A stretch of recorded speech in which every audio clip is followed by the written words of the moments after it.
ایوار باش گهدار و تماشاوانین بویر اف ام خلق کنوش برنامه پیواجویا کوچ برکی آنگو مسیرت مخترب دوی برنامه ده ام بحثا سرپیهاتی چیروکا کوچ برکی سرکفتی دکن میوانی مایه وی خلقه کره باجار قام شلو رودی رمضان ویج باشوری کردستانی مارا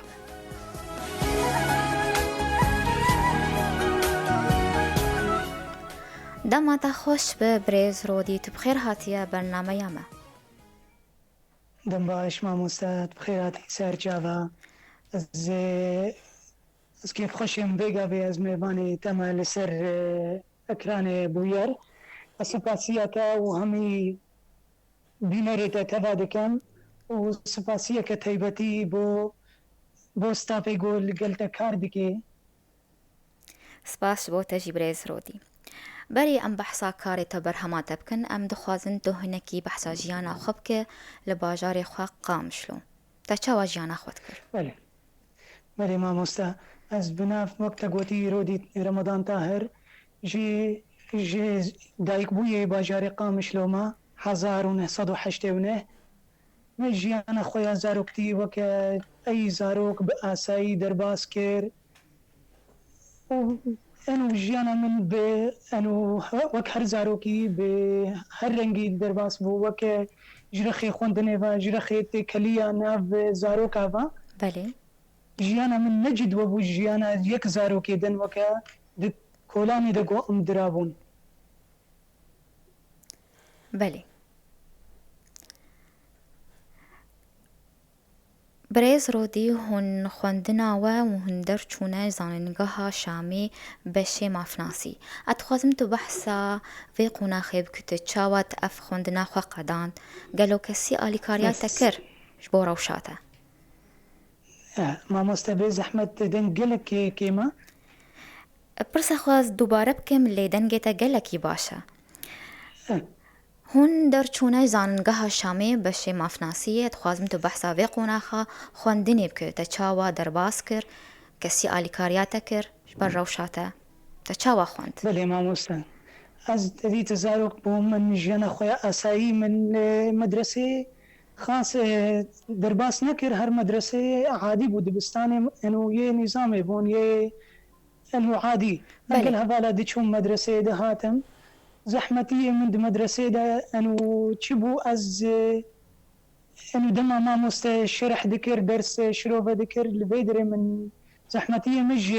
sebûrê hebû lê nexwe wekî dî xwendina min her weke ya ey zarokê din ey talibê din birbas bû heta ez bûm giham sefê nehê min nezanîbû tiştek heye medreseke peymangehek bi xas kêmendama ve bi mekfûfîna ve yan ya nabînan ve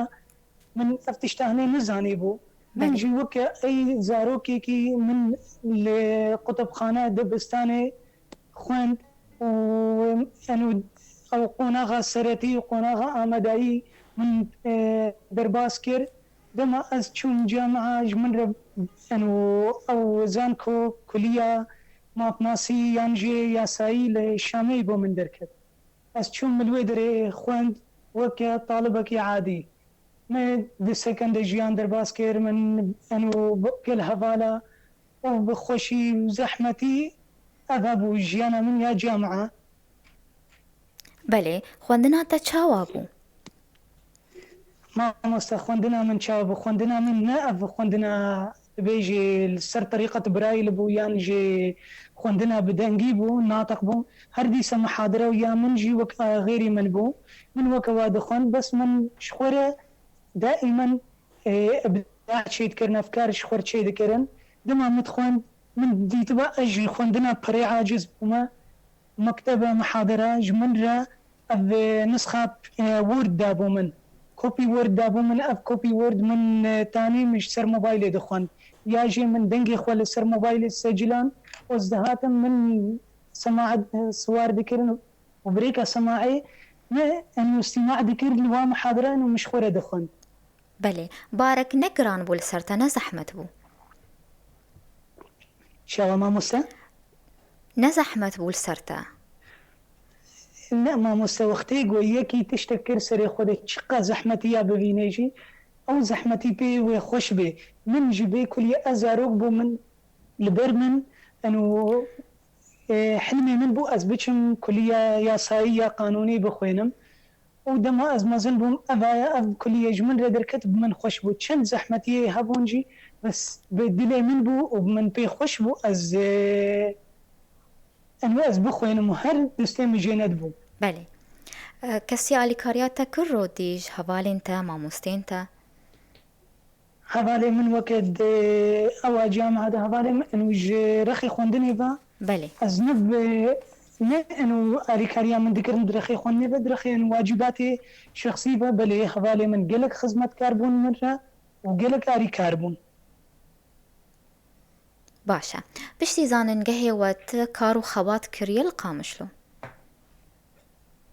ما مستبشتي زانن جهي من خلاص كير من كوليج بدوما هي كاني ديكو بابي من لفيري الباشور بون از هاتم جمواناكي او لبيدري از استقرار بون من قل منظمات انساني شو الكير. بله. بله. اف چند سالتت الباشوری کردستانیه؟ سدمين تايبت هبون وتباري خبده كردستاني؟ از 2000 وده درباسي زان كوبوم كلية بوم و 2009 از درباسي كلية بوم 2013 مش خوندنا خو وقتيام از هاتم كردستان القله ليخوا ومن ديت انه قالك اسر خوندنا خو عاجزم طالبي سلاسية بوم وزحمتي من انه لفيدري نبو بس از قالك لسر خوندني عاجز بوم من داخل قلت ازي بقرم بي خوندني ازي بتالي نمجبر انه حلمي منه شيء نابي اجي بقرم ومن ديس از بقريام 2014 از بقريام شامي ومن خوندنا خوب دماهي كاني 2017. بله. باشه. و بریار دا گوهون باشوری کردستانی بمینن و بری خانه دا کوچبریا دور سدمین تایبت هبون یان تدخواست الباشوری کردستانی بمینه؟ ما مثلا من افخوندن كير من ندفيا از دركبم دولتي اوروبي جبر ما افخوندن كيريا ملتي من بحاجتي منه ملتي من دخوازي از جيتي كليا في جياني بكم بيرا از في ولات من ندفيا از بهلم في سبيلي از اريكاريا في ملتي خو بكم. باشه. اما بين باشوری کردستانی لور تب چه دست بیکر؟ تجربات یا پیشین چه بو؟ تجربة من يا دسبيكي لفيدري من قل منظمات كاركير وكخوباخش متطوع من كاركير من أساسيات منظمات كناس كرن ومنظمات سرچي كاري شغل دكي ونو بيجي اسكتم نابروكا شغل دو من شغل ناسكر وقل منظمات إنساني كاركير وأريكاريا خلقي خوكر في سبيل من قل منظمات كاركير في سبيل وأز أريكاريا خلقي خوبكم. باشه. افکاری گوتت کرد زحمتی دیتن الباشور؟ زحمتي جمرة تشتكي سانهيني نبخوا بس وقتي يكش دلي خو كتا او وي تشتيدا وي زحمتي تبا تجاوز بكي يعني تشتكي زحمت از نابينم هيا زحمتي مروش خورة تشيدكي وي زحمتي مرو كاري بكي اساني بخوا. باشه. بريز رودي امينا بركي كورت بستين ووقرن برسيخوا.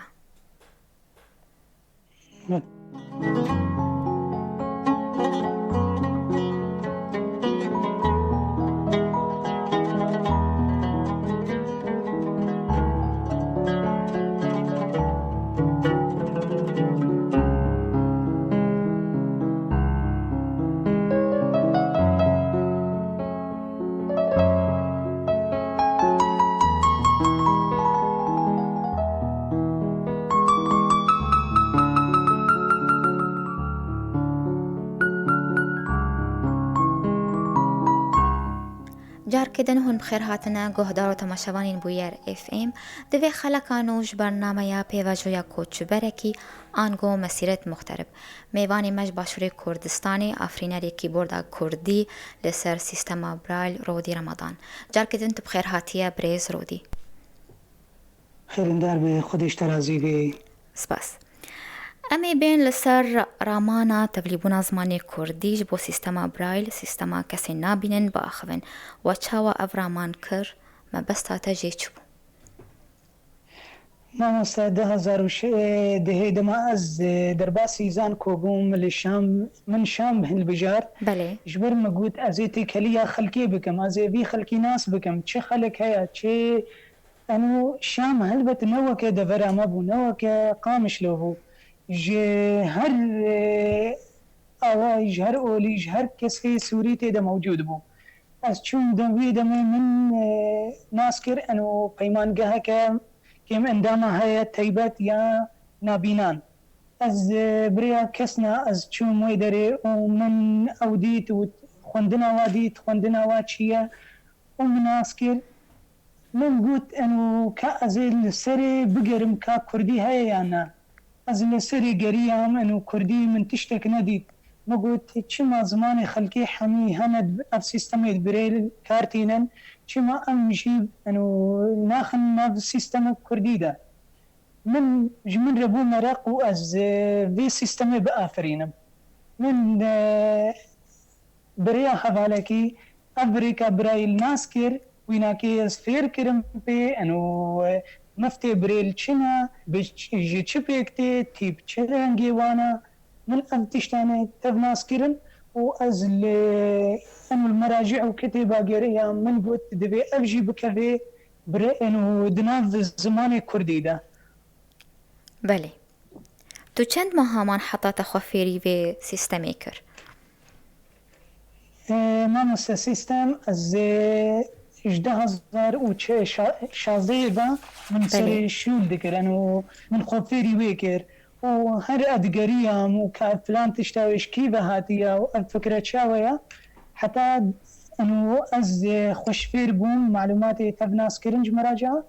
و دەسێ مەهادا من جوان مەراجعە من تیپی کوردی بشارتن و من ئەڤ ڕێکا برێل بە کوردی ئافراند پر باشە ون سێ مەهادە و خوا فێری کیبۆردا کوردی کرد بەلێ سێ مەهادا من ئەڤ کیبۆردا کوردی ئامادە کرد ڕۆدی تبتە ناخەبوو یا کەسی ئالیکاریاتە کرد بۆ تیپین کوردی دەنگ نەهات من مامۆستا مگوت تبتە ناخەبوو یان کەسندن ئالیتە کرد بۆ ئەف کیبۆردا کوردی نه ئەز تەناخوا بووم من بسەرێ خواب تیشتا هەنێ کرد و من گوت ئەنو دەبێ ئەز بێ تشتە بجی بکەم ڕاستی من کەسێک پێ نەحسانجی دەست پێکێ ji بۆ ئەنو ئەز دەترسیام فەشەلی دەستخۆ ببینم بەس دەما دوماهیکێ من خلاص کرد تیپێ من دەرکەتن هەمووی نوێجێ من دەرباسی ناڤراگەهاندنێ کرد باشە ڕۆدی تیپێ کوردی تەنێن یان گوتن کوردیژی هەنە چاوایە ئەڤە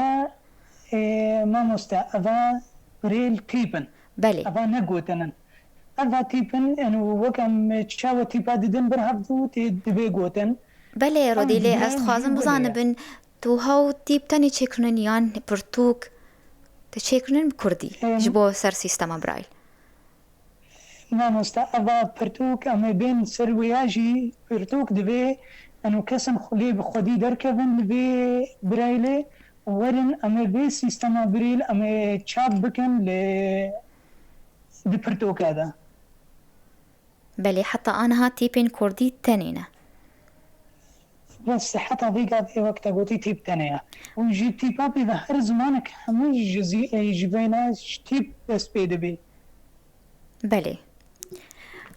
ئانەها ڕەوشاتە چییە چت بالاتت هەیە گوت چێکە ضيقة بي از دبالا من ده إن شاء الله من بلانك هيا جبو مافناسي وياسائي هيا إن شاء الله أوجي دكذي أنو دبن خوندنا ميديا إن شاء الله أوجي نزيك وإنجامي دركبن چاوایە ئەو پلان سەر مافناسی سەر خوێندناتەیە از بيقا بي نشم بوتا بي أنو راقي هينم حتى وقتي ويجي وري إن شاء الله ما براقي هينم انشاءالله الفر الولات وی چاوا وی برهمه قزنجه بکن هون چه جوان آرد بیجن بو تیپین کردی أبا وكا دبي بيمانجهك بيا نابينان لي رجابا بذكرن و اف تي بي كردي درباسي و بيمانجه ببن اف بيمانجهان دبي جزء بيجي انو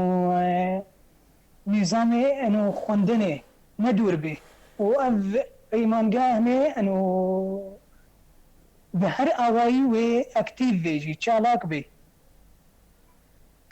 بله الكسين الباشوري كردستاني اشتخوستن اف كيبوردا كردي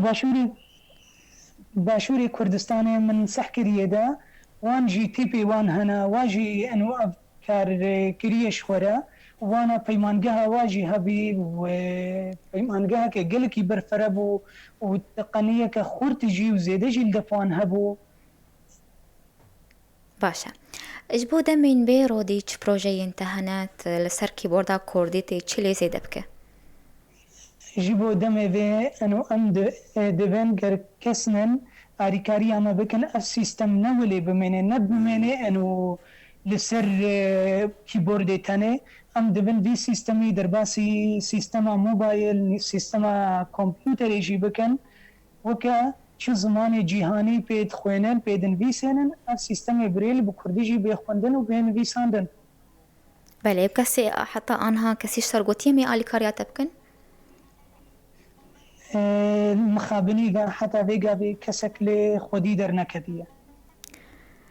رودي شرطة تجبو مروفين كسي نابين تتشوان عرض بيجا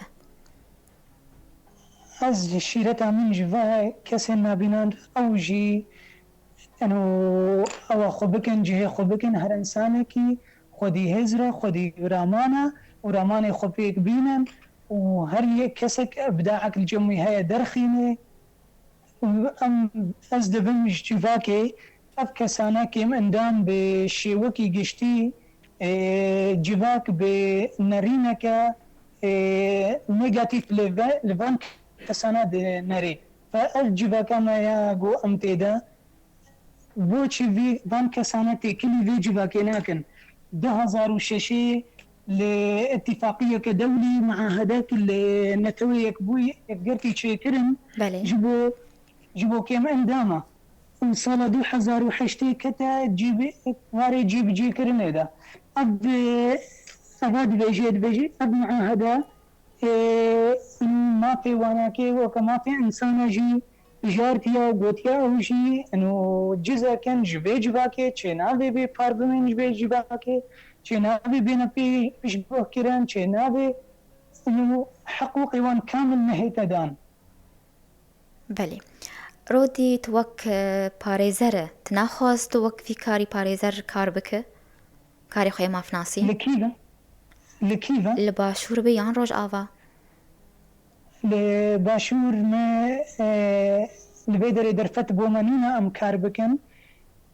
ابايا انو ما دنگي خوگهان دي واجي ما گوتي ام جي پارچكن وك كردي روجاوا ام دبن تيكلي جباتا كردستاني ببن ام جي وكا كباريزر ام هرن انو دعاوي خوراك المحاكمة كردستاني وبيجي هي ما خوديا. بياماتا چيا رودي؟ بياما من بو خلقي ما بچاوكي بچيك چاوكي نيجاتيف لفا كسانا نري و بياما دوي بو كسن انو دستي و بگه انو اريكاريا ما بكي ام في سيستمي بكن واري جي كرنه دا. باشا قوتنك تهاب رودي ام بي خلقا خواب داوي بكن بله ما مستا قوتنا من حتى فيغا في ازو كابرايك كي بناوي ريزان ايبو ام لسرفي سيستمي كار دكن وان شاء الله دمك نزيك دا امي قزنجكي باش امي بكن بخني دا ان شاء الله وبيانا من ياد دوامين يجيبو انو كم اندام بشوكي قشتيجي انو او بهيفينا منن وهيفيا خبلا بجيك بينن. بله گلک سپاس بوتا رو دی گویروت بو میوانی ما سر کفتینش بوتا تخواز مج بو وی کاریتا و جانک خوش بوتا. سپاس خوی. صعبه سپاسیات جدی کن. ام به ویرانگی هاتن داویا خلکا خوام به هیوین و دمک خوش مردر باز کرن. سپاسیا میوانی خود کم آفرینری کیبوردا کردی لسر سیستم برایل رو دی رمضان گوش کردستانی مرا بو. سپاسیا حوالی خود کم لسر کنترل و شنازندی یاسر و لاوا. حتی جارگدن چارشمگدن بمین کیف و خوشی.